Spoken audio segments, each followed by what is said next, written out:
Am I the jerk for refusing to continue providing free childcare for my stepdaughter? Posted by you/payingcomfortable8891.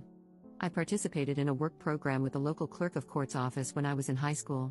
They hired me after I graduated, and I reached 30 years of service before I turned 50. With 30 years of service, you can receive your full pension at any age. I worked until my first grandchild was born, then retired to be grandma daycare. I have 5 grandchildren, an 8-year-old boy from my stepson, a 7-year-old boy from my son, a 5-year-old girl, and an 18-month-old boy from my daughter. I babysat all of them without issues or complaints. I still care for the 18-month-old Monday through Friday and watch the older ones during the summer and school holidays.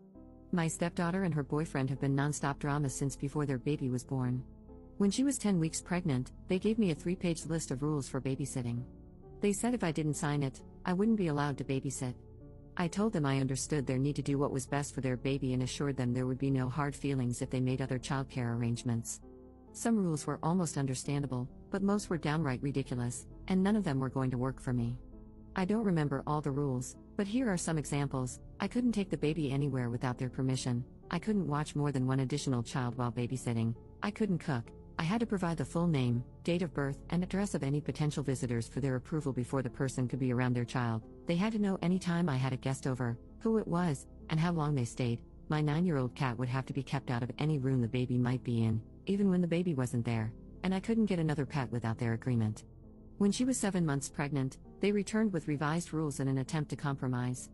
Again, I told them their expectations didn't fit with my life and encouraged them to find other childcare.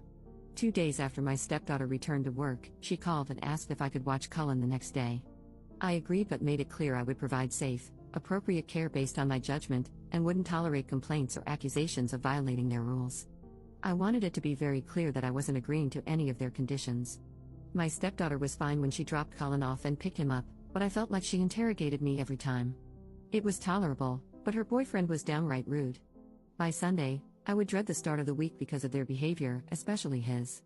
At minimum, he would pick Cullen up, make a big deal about partially undressing him, and make at least one snide comment about my cat, having another grandchild over, cooking, or something else.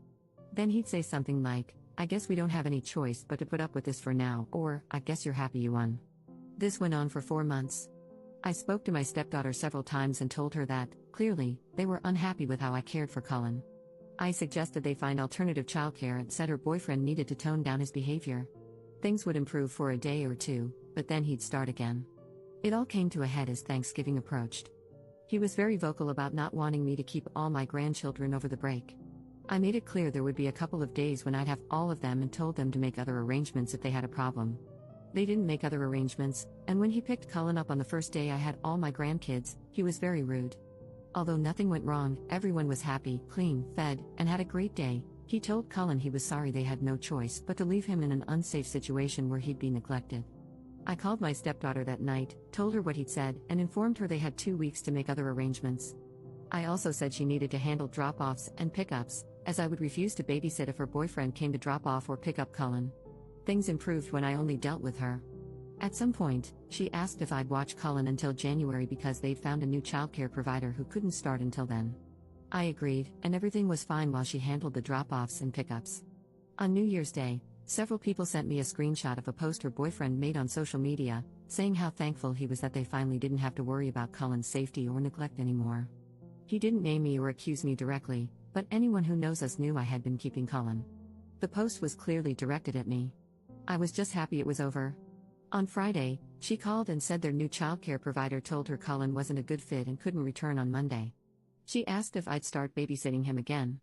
I told her I was sorry for their situation but didn't feel comfortable keeping him anymore. My husband and stepson think I should agree, provided Amanda handles drop-offs and pickups, because they believe her boyfriend is the real issue. My stepson also commented that I'd probably be more willing to move past this if it had been a conflict with my daughter's husband. For context, my pension is about $4,000 per month, plus continued health insurance. This accounts for about 40% of our household income. Am I the jerk for refusing to watch Cullen again? Update 1 day later. First, let me address the common suggestion that Amanda's boyfriend is purposely sabotaging their childcare to trap her at home. They make roughly the same amount of money and definitely can't afford to lose half their income. I seriously doubt he wants her to stay home. Second, I would never tell my stepson to find someone else to watch his child because of a simple difference of opinion. My grandson and I have a very close bond. He's the oldest, and it would break both my heart and his if he didn't come spend his holidays and summers with me. Plus, he's a huge help with the little ones when I have them all and things get hectic. I would never be so petty as to make him, and all my other grandchildren, suffer because of an adult disagreement. I sort of asked around about why they were dropped by their new sitter so quickly. Apparently, they weren't. Amanda picked Cullen up and dropped him off both days he went, and everything was lovely.